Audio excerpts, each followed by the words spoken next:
In today's topic, we will be covering Lesson 2.4, Legality of Contracts, found in our business law textbook.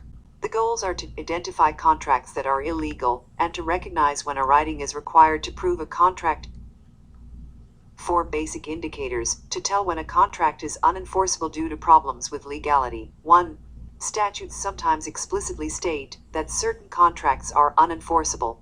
2. Courts look at the impact on public welfare of a violation of a statute related to the contract. 3. Courts look at how directly the contract and the violation of the statute are connected. 4.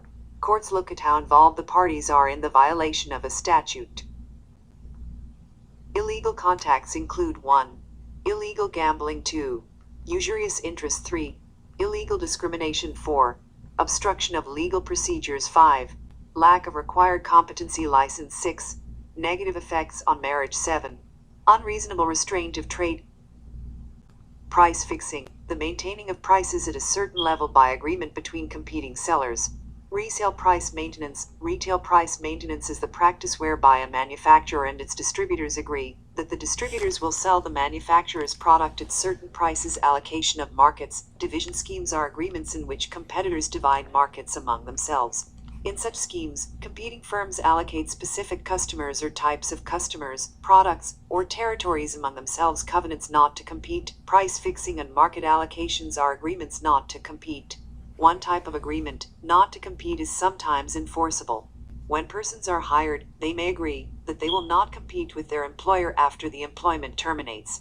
These covenants not to compete become illegal if they are unreasonable in time period for the limitation, geographic area to which the limitation applies, employer's interest protected by the limitation. When a written contract is required. 1.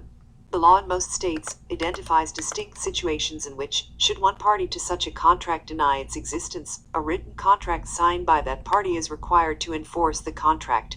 2. Typically, a law called the Statute of Frauds specifies the situations that require a writing. Situations that require a written contract. 1. When a right or interest in real property is being transferred. 2. When the contract cannot be performed within a year. 3. When a sale of goods valued at more than $500 is involved. 4. When someone makes a promise to a creditor to stand good for the debts of another. 5. When someone in charge of an estate makes a promise to stand good for the estate's debts. 6. When promises other than the exchange of the traditional vows are given in consideration of marriage.